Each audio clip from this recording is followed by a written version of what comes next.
Il faut croire que le conflit FISA-FOCA m'a donné envie de refaire des séries.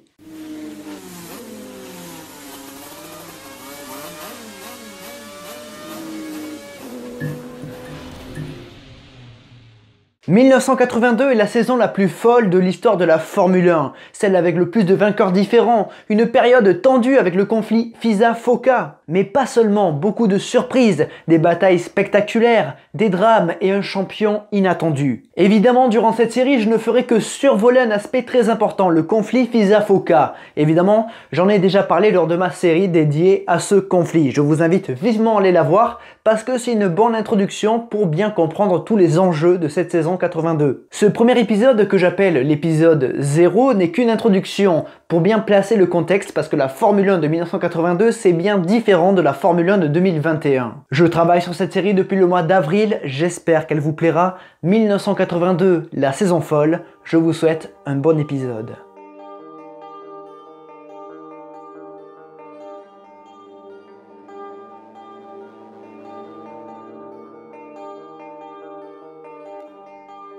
Les Formule 1 utilisent encore des voitures à effet de sol. Ce concept, introduit par les équipes de la FOCA, permet aux voitures de générer un maximum d'appui à coût réduit. Niveau motorisation, il y a deux écoles. Les plus fortunés sont dotés de moteurs turbo.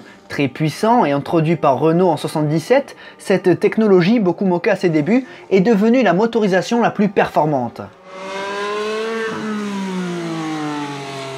Mais la fiabilité fait encore défaut. Pour les autres, moins fortunés, le moteur atmosphérique fera l'affaire.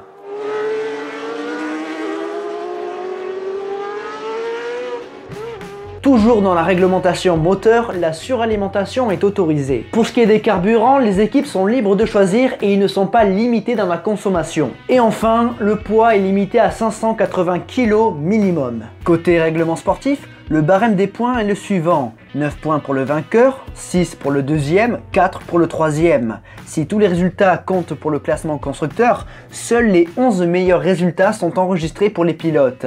Avec 16 courses, les pilotes ont donc 5 jokers. Aussi, plusieurs manufacturiers de pneus sont au départ. Goodyear sont les favoris mais on retrouve également Michelin. Pirelli et Avon sont un petit peu plus en retrait. Le format des week-ends est aussi bien différent qu'à notre époque. Le vendredi matin, c'est la FP1. L'après-midi, la première séance de qualification. Même format le samedi. Le dimanche, les pilotes ont droit à un warm-up le matin avant la course l'après-midi.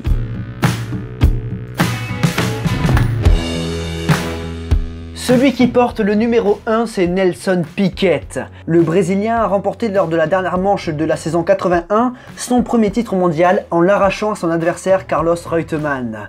Au volant de sa Brabham BT50 designée par Gordon Murray, à moteur L4 BMW 1.5 litre turbo, les ambitions les plus élevées sont permises pour l'équipe de Bernie Ecclestone et Herbie Blash. Nelson fera équipe avec l'Italien Riccardo Patrese. La perte du titre mondial 1981 a profondément entamé les relations Reutemann-Williams, à tel point que l'Argentin voulait quitter la Formule 1, ne se sentant pas assez soutenu par son équipe. Mais il s'est finalement ravisé et reste dans l'équipe de Frank Williams et Patrick Head, profitant du départ d'Alan Jones pour devenir premier pilote. À ses côtés, le Finlandais Keke Rosberg avec la Williams numéro 6 qui fait ses débuts dans un top team. Pilote prometteur, il lui faut confirmer toutes les bonnes choses qu'on attend de lui. Les Williams FW07C, avant les nouvelles versions des FW08, sont équipés de moteurs V8 Ford Cosworth 3 litres.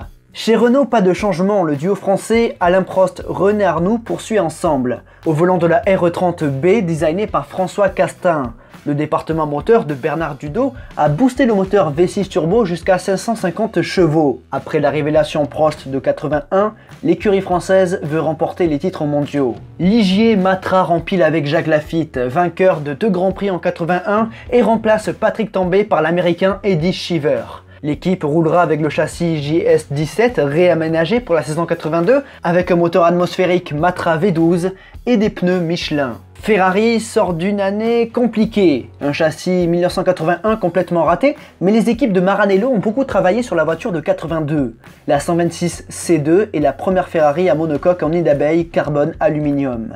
En ce qui concerne le moteur V6 turbo, peu de choses ont évolué. Gilles Villeneuve a tout de même décroché 2 victoires magnifiques en 81 et a écrasé son équipier Didier Pironi. Le Français doit faire mieux pour sa deuxième saison en rouge. Mais tous les rêves sont permis pour cette équipe. McLaren a fait un gros coup durant l'intersaison. Ron Dennis a réussi à sortir Niki Lauda de sa retraite et l'associe au Nord-Irlandais John Watson.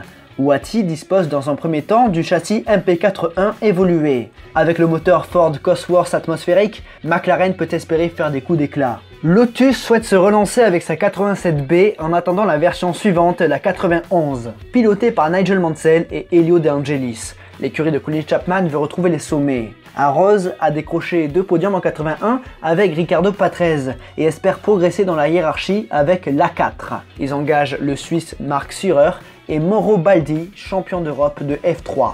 Alfa Romeo espère que leur retour ne sera pas voué à l'échec et veulent définitivement revenir dans le match en 1982. Mais ils débutent à Kyalami avec la version D de la 179. Toujours avec Bruno Giacomelli, l'équipe italienne ne pourra plus compter sur Mario Andretti. L'Américain a préféré rentrer chez lui et Alfa Romeo récupère Andrea De Cesaris et avec lui, beaucoup de finances venant de Marlboro. Tyrrell est passé au second plan après 3 saisons sans la moindre victoire. Manquant de finances, il recrute Slim Borgud et son sponsor Uncle Ben. L'Italien Michele Alboreto devient premier pilote. On entre vraiment dans les petites équipes. Insign a tout de même marqué 5 points en 81 et engage seulement une voiture cette année avec Roberto Guerrero. Théodore est dans la même situation. Ils ont perdu Mark Surer, mais ont recruté Derek Daly. L'écurie allemande ATS engage désormais 2 voitures. L'allemand Manfred Winkelhock et le chilien Eliseo Salazar rejoignent le team. March n'a marqué aucun point en 81 et vont essayer de se relancer avec 2 voitures pilotées par Jürgen Mass et Raoul Beusel. Le retrait d'Emerson Fittipaldi a fait du mal à l'équipe du double champion du monde et n'évoluera plus qu'avec une seule voiture pilotée par Chico Serra. Ne nous reste plus que 2 équipes. Tout d'abord les Italiens d'Osella qui engagent l'expérimenté Jean-Pierre Jarier une année de plus et recrutent Riccardo Paletti qui ramène également des sponsors. Dernière équipe de la grille, Tollman. Arrivée en cours de saison 81, cette petite équipe sponsorisée par Candy espère décrocher ses premiers points, même si leur line-up est tout jeune. Derek Warwick n'a disputé qu'un Grand Prix et Théo Fabi n'a jamais pris de départ en catégorie reine. Voilà pour les line-up, en tout cas les line-up pour la première course de la saison en Afrique du Sud. Ne vous fatiguez pas à trop les apprendre parce que ça va pas mal évoluer.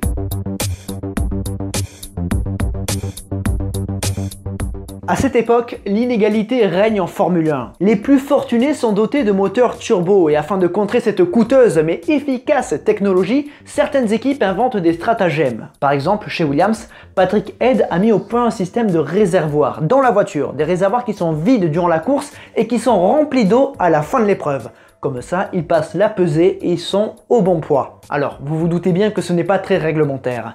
Et la FISA, qui s'occupe des règlements en Formule 1, ne va pas accepter ça et va en discuter.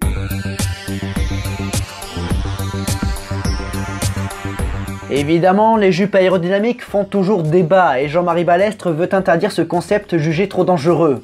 Concept qui aurait coûté la vie à Patrick Depailler en 1980.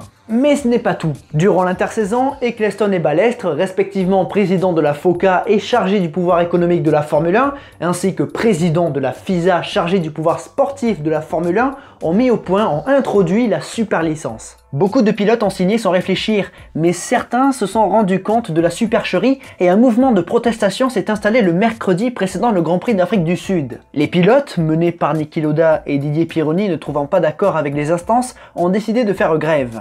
Ils quittent Kyalami pour Johannesburg et menacent de ne pas courir si leurs conditions ne sont pas prises en compte. Après plusieurs heures de négociations, les pilotes obtiennent gain de cause le vendredi matin. La saison 1982 peut maintenant commencer.